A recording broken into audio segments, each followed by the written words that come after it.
Mrs Saima Khalil अपनी मुलाजिमा पर बरस रही थीं। ये मंजर घर में रोज का था। जितनी देर मुलाजिमा काम करती उतनी देर उनकी डांट जारी रहती। उन्हें कभी किसी की मेहनत पसंद नहीं आई। दौलत ने उनके मिजाज में सख्ती भर दी थी। वो गरीबों को कमतर समझती थीं और इस बात का इजहार करने में कोई हिचकिचाहट नहीं रखती थीं।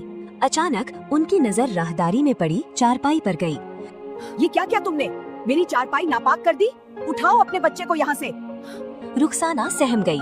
उसकी आंखों में नमी तीरने लगी। उसने अपने 2 साला बेटे को लम्हा भर के लिए चारपाई पर लिटाया था ताकि झाड़ू मुकम्मल कर सके। तुम खामोश रहो, मुझे ये सब बर्दाश्त नहीं। ले जाओ उसे अपने घर, अपनी चारपाई पर। रुखसाना ने खामोशी से आंसू पोंछे और बच्चे को गोद में उठा लिया। और सुनो, आज क्यारियों की सफाई अच्छी तरह करना। मिसेस साइमा कमरे में चली गईं। काम वाली का लफ्ज रुखसाना के दिल में चुभ गया।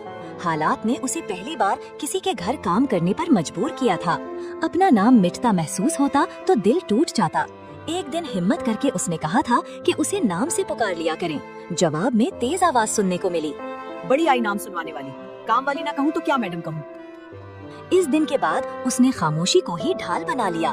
चंद महीनों बाद उसे दूसरी जगह काम मिल गया। वहाँ का माहौल मुख्तलिफ था। घर की मालकन उसे रुखसाना कहकर बुलाती, बच्चे उसे खाला जी कहते। इज्जत की ये छोटी सी खुशबू उसके दिल को सुकून देती। इस घर में किसी को उसके बच्चों से नफरत नहीं थी।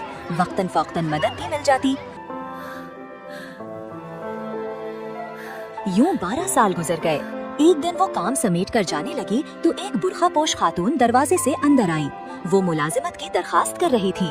घर की मालकन ने बताया कि उस वक्त जरूरत नहीं मगर कुछ माली मदद दे दी।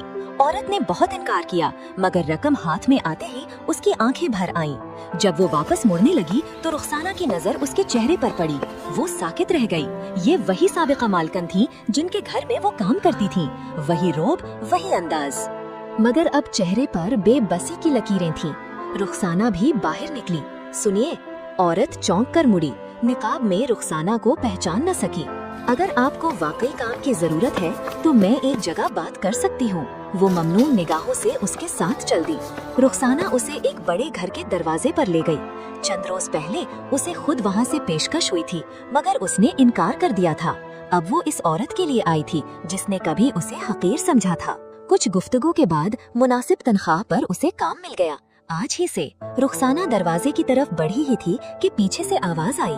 काम वाली, सामने वाले कमरे में जाकर सफाई शुरू करो। रुखसाना के कदम एक लम्हे को रुक गए। उसकी आंखों से 2 कतरे निकले और निकाब में जज्ब हो गए। ये आंसू 12 साल पुरानी तजलील की याद में थे या वक्त के बदलते इंसाफ पर, वो खुद भी न समझ सकी।